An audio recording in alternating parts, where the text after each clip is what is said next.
guys, Mustached here to review the movie Iron Lung.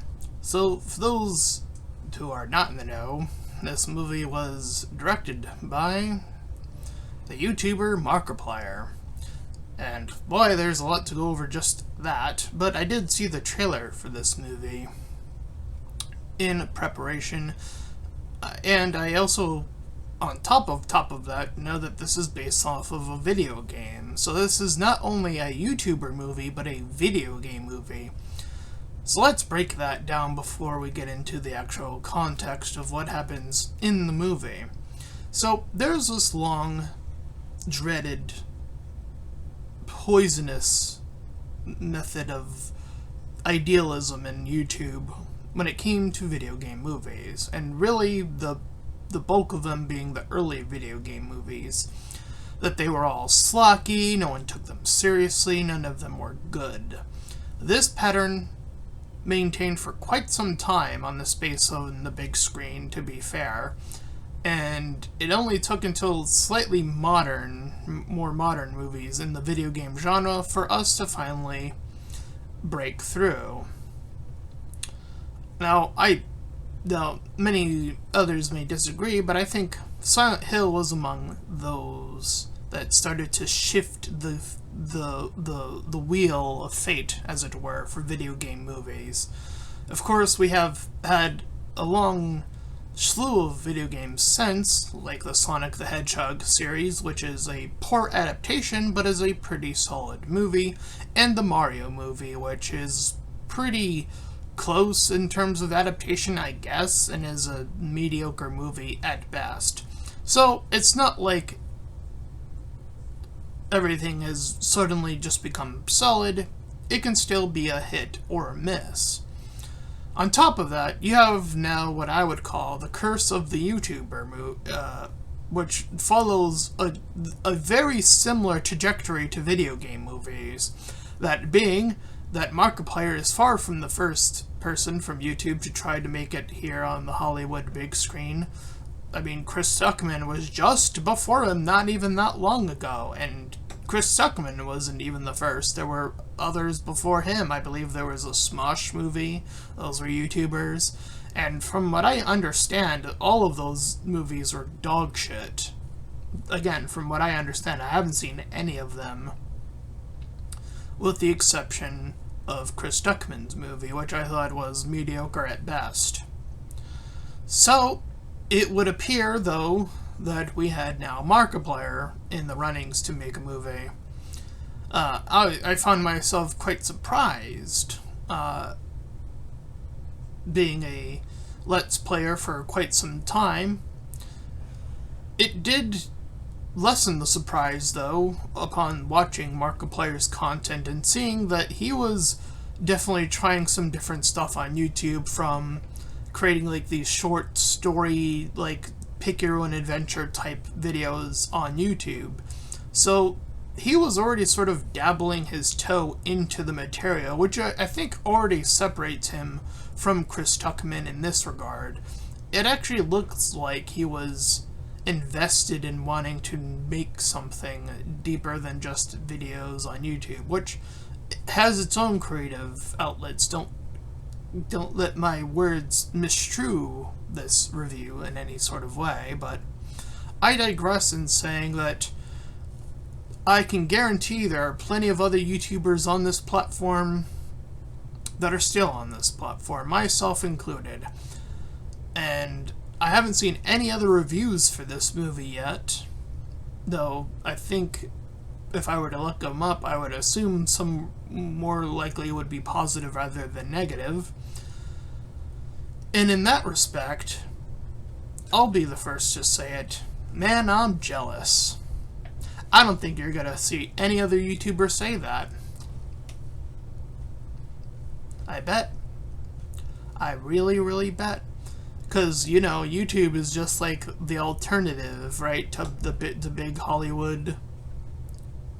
And, you know, there isn't really that much, unless you are making, you know, money from having so many subscribers already, if you're not on that level on YouTube, then you might as well not even exist, pretty much. Which is like a slew of YouTubers, which is the most unfortunate aspect of being a YouTuber. Trust me, I would know. I've been doing this for over a decade. So, with that being said, yeah, I was really jealous to see someone live a dream that I very much wanted to fulfill myself. Ever since I was a kid, I wanted to make a movie or make a video game. These were two of the more creative aspects of something I've always wanted to do since I was a kid. And seeing somebody else accomplish that goal, it's like, man, good on him, you know, Markiplier. He, from the time I did watch him on YouTube, he did seem like one of the more genuine YouTubers, like somebody who is really just doing stuff, and then, like, success found him, and then he blew up, and then here we are with, you know, with him and his success, and now he's moved on to greater heights, as it were. So now we get to look at him as a filmmaker, and from another lens of a video game adaptation. Now, I've not played Iron Lung. I've only seen the singular playthrough of it so far. From my understanding of the game, is that the individual is placed in a sort of submarine-type vehicle and is tasked to take pictures of various things for some reason, and your device is going through all of this blood, and so far it would seem, at least from the video I saw, I don't know if this game has a sort of proper ending to it that I'm aware of. So that is to say that, well, we now have a 2-hour movie, and, well, the video game is really, really simple. There is not much in again, from what I saw, there wasn't real lot to pull from, so it was really shocking to see a 2-hour movie come out of such a small, but albeit what looks to be an indie game by all prospects, be turned into something so, overblown with all this work. But I digress in talking about the actual movie itself now. So the movie begins with some narration giving us our expedition into, this is a different world, obviously, and that there was some sort of fracture, and they are putting down this convict. This is the character Markiplier is playing, this convict character named Simon. So he's essentially tasked with the same thing. Snap some pictures, by getting to these locations that are marked, and if the ship is about to hit a wall, it'll bleep, and it is running on a set level of oxygen without any alternative way of, like, boosting it back up, among a slew of other things that can go terribly wrong. And so they do, inevitably all go wrong. So the blinkers go off, and he gets tossed around his little ship.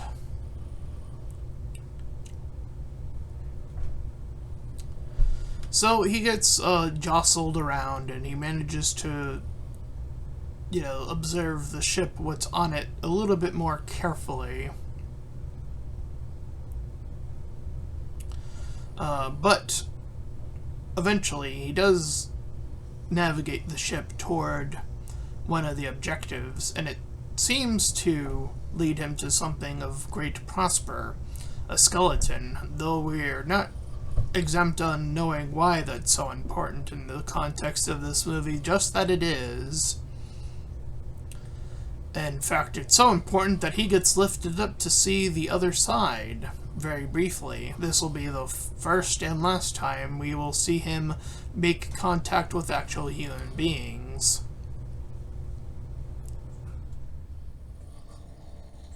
So, he gets jacked in the deal, seeing that he thought that this was going to be enough to get him free. It wasn't. He was sent back down, and starts to see something as the ship descends. Again, he starts to scope a little bit further on the ship, finding a locket from his brother, as he sort of exposits a point. He notes that the skeleton that was there before is now gone.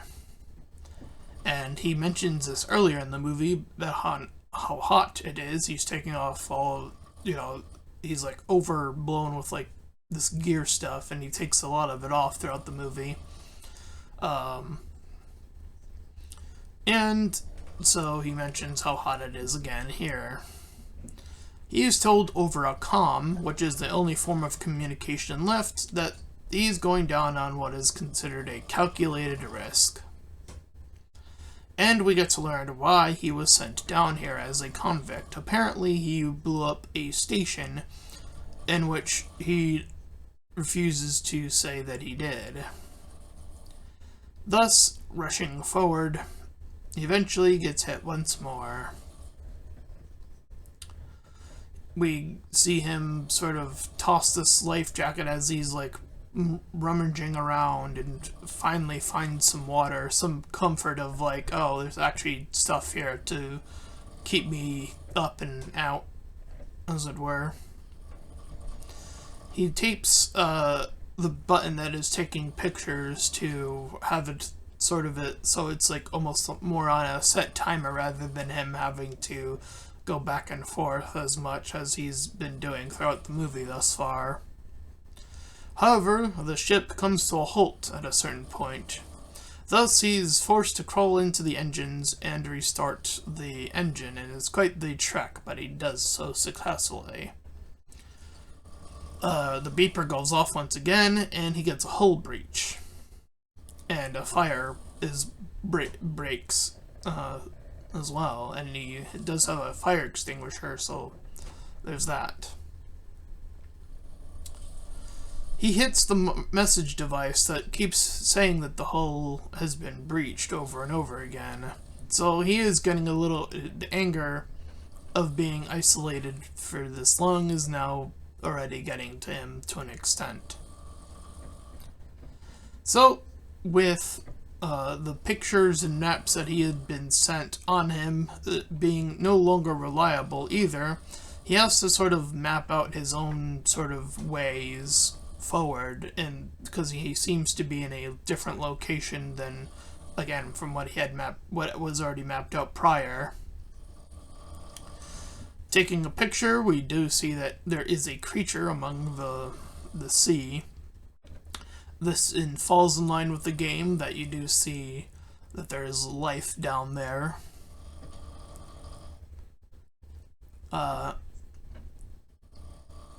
So he ends up, getting kind of all twisted and turned.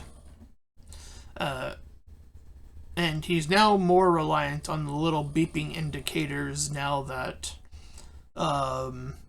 his map seems to be encircling him in sort of this path, as it were.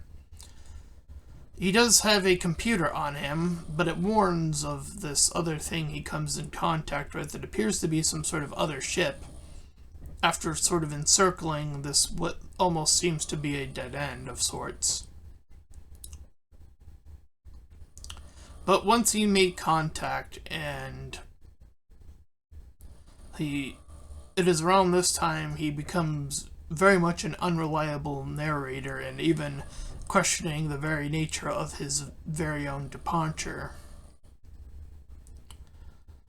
So it would appear more information about this incident sort of unfolds as we learn that he was a part of a crew. It appears the movie seems to imply that he seems to have been some sort of fall guy or something along these lines.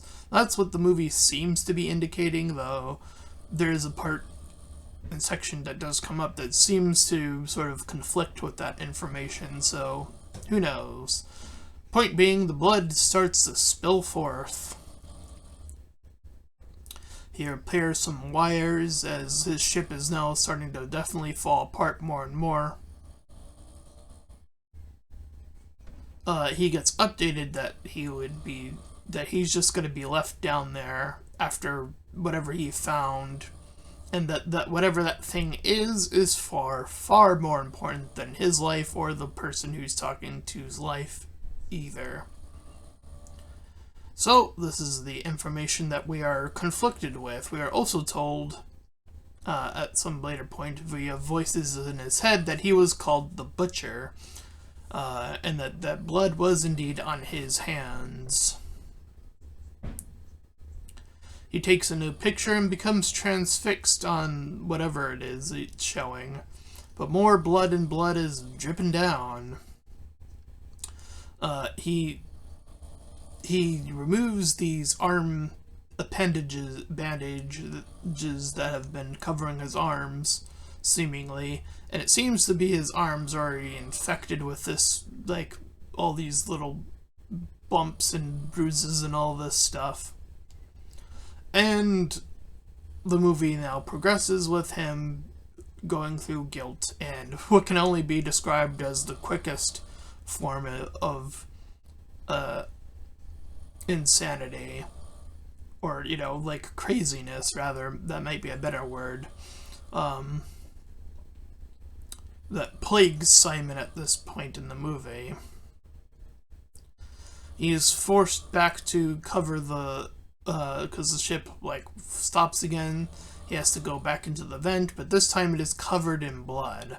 The amount of blood in this movie, since it's a game where stuff is surrounded by blood, and blood does inevitably fill the ship, it makes sense that this seems to be where the end of the movie is sort of deriving from.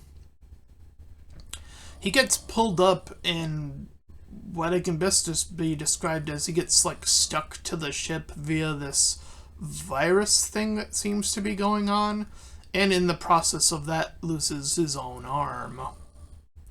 So yeah, he goes absolutely nuts.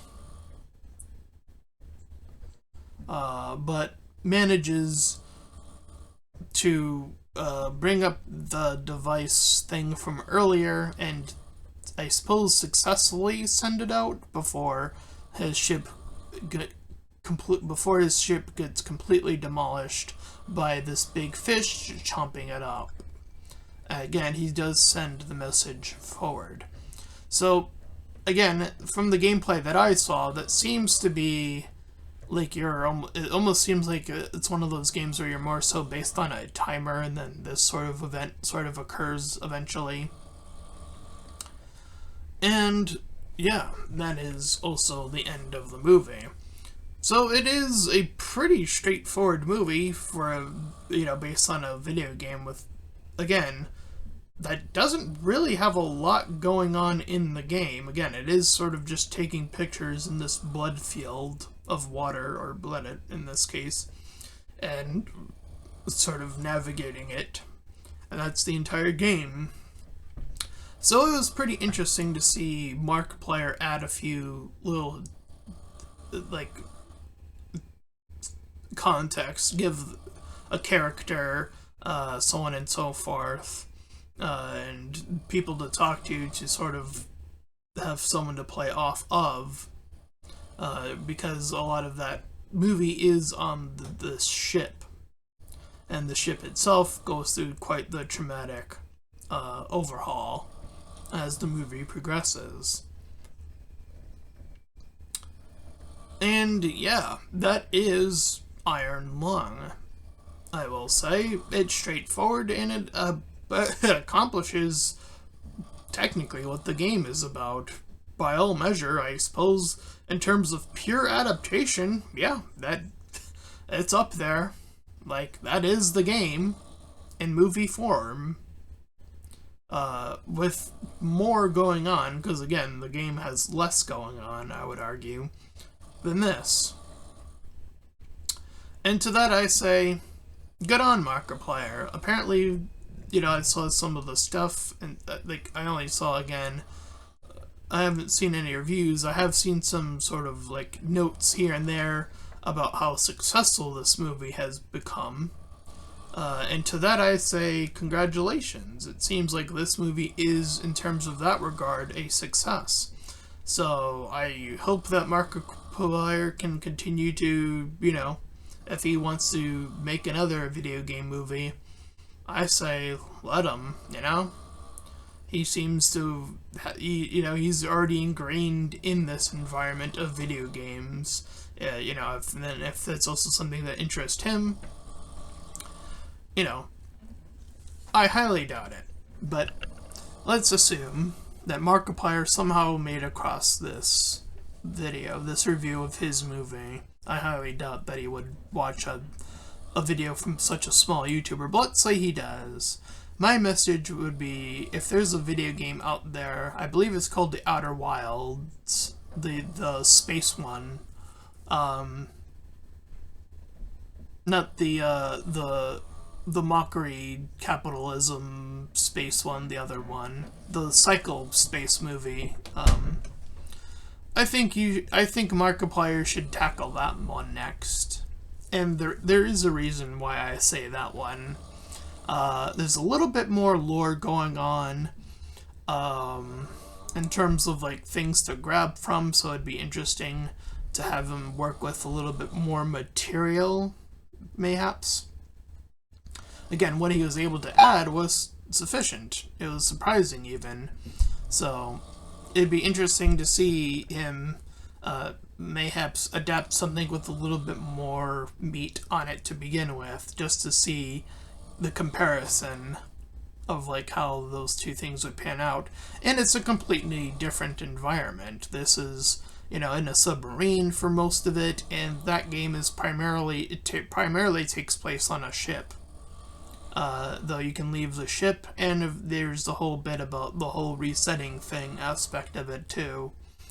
So that'd be an interesting video game movie, I would feel, in terms of, like, we've seen our fair share of repeat movies, from the very iconic to Groundhog's Day to Happy Death Day and so on and so forth. So it'd be interesting to see a video game of that, caliber, because I think that is another indie game, and from what I can remember. And yeah, like I said, it has a little bit more going on in terms of lore, in terms of, like, the stuff, the puzzle pieces, as it were. So it'd be interesting to see if he can tackle something that has a little bit more going on in terms of that, just to see a comparative. But as of this movie, I would give it a solid 7 out of 10. It's a pretty straightforward movie. There isn't anything crazy in the movie, like, I wouldn't say, like, this is a masterpiece by any regards, but hey, it's solid. It's a solid video game movie, and it's a YouTuber doing it, so it breaks another cycle that has yet to be broken, at least from what I'm looking at.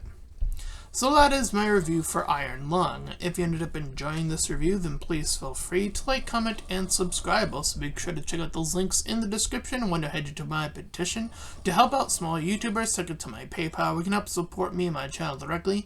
And third to my Discord server, you can join clubs, show cool stuff for free. And until next time, everybody, bye-bye.